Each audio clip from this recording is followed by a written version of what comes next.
If someone asked you what it means to be wealthy, what would you say? Well, the conventional answer is a person whom has a large amount of money, property, or valuable possessions. And while there's validity in that definition, at its core, wealth can be so much more when one truly knows self. My journey to self-discovery started from a very young age. You know, as a child, I didn't know I was poor until other kids told me. Yep, my father was a carpenter and my mom worked at a knitting mill. She made t-shirts. And I'm not saying this was problematic, but they were doing the best they could with paradigms that were given to them. But once I realized we were poor, I was determined to break that cycle. You see, I was the smart kid growing up. You know, the honor society type kid. Conversely, I got pregnant at the very young age of 13. My mother said I only had book smarts. I needed to learn a little bit of those street smarts, I guess. To be candid, I never thought it would happen to me, but it did. And despite my situation, I knew it wasn't going to define me because my pregnancy was only a part of my journey. When I graduated high school, life happened again, and I was 6 months pregnant with my second child. And I did what I thought was the right thing at the time. I married a man who I knew wasn't the man I should be marrying. Not to mention, I had a scholarship to Clemson University, which was great, but I couldn't use it because of my pregnancy. So instead of going to a major university, I went to a community college. Keep in mind, I'm 20 years old with 2 young children, and it didn't help that I had a philandering husband, which inevitably destroyed our marriage. As you can imagine, the complexity of life was knocking at my door. And what do you do when you're 20 and in a crisis? Well, you join the Army. And that's what I did. I left my children with my mother, and I signed the dotted line. Unfortunately, that only lasted a year because they gave me an ultimatum: give up full custody of my children and continue my service, or keep custody and be honorably discharged. Well, obviously, I chose my children. And not only was it the right choice, but that decision changed the trajectory of my life for the better.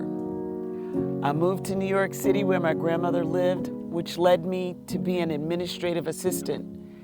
Working on Wall Street, that job gave me clarity on what I wanted to do with my life.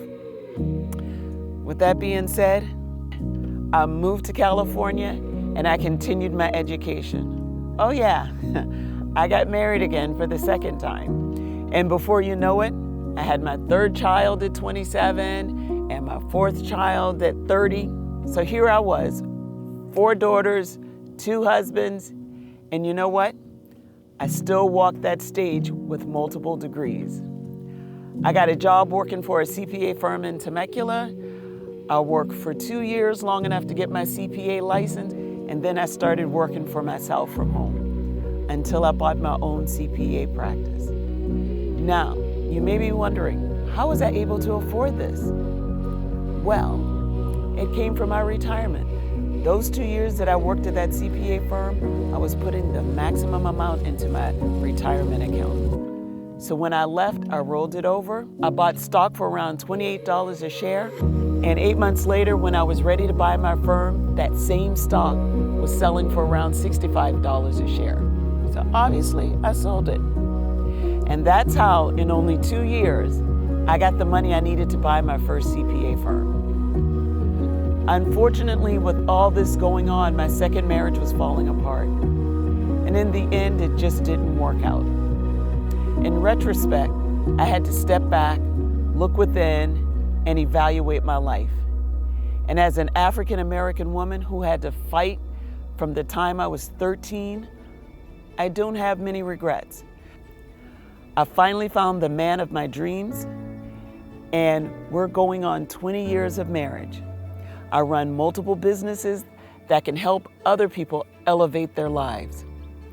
However, in my 25 years of business, I've been dealing with trusts, estates, and inheritances.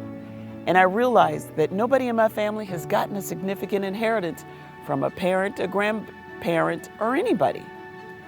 And most of the people that I know of African descent that live in this country don't get inheritances or wouldn't even know where to start.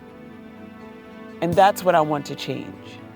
I want to teach not just my children, but other parents on how to gain wealth, to accumulate wealth, and how to keep it so they can share with the next generation and multiple generations to come.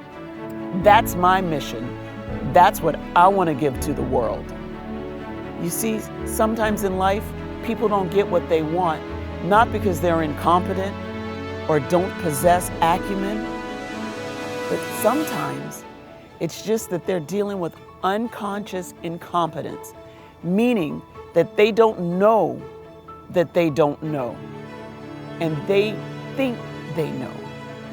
And in over 25 years of this industry, I can confidently deduce that people of African descent are lacking the information necessary to create generational wealth. So if you ask me what wealth is, I would say that there's a spiritual side to wealth, which is grounded in love, family, friendship, and self-awareness. And because we live in a world where money is necessary to survive, wealth is also the accumulation of knowledge, but more importantly, the application of that knowledge with the premise of financial freedom. My name is Ursula Garrett, and I'm celebrating 25 years in the business as a CPA, but most importantly, breaking generational curses, freeing one mind at a time. Let's change the world together.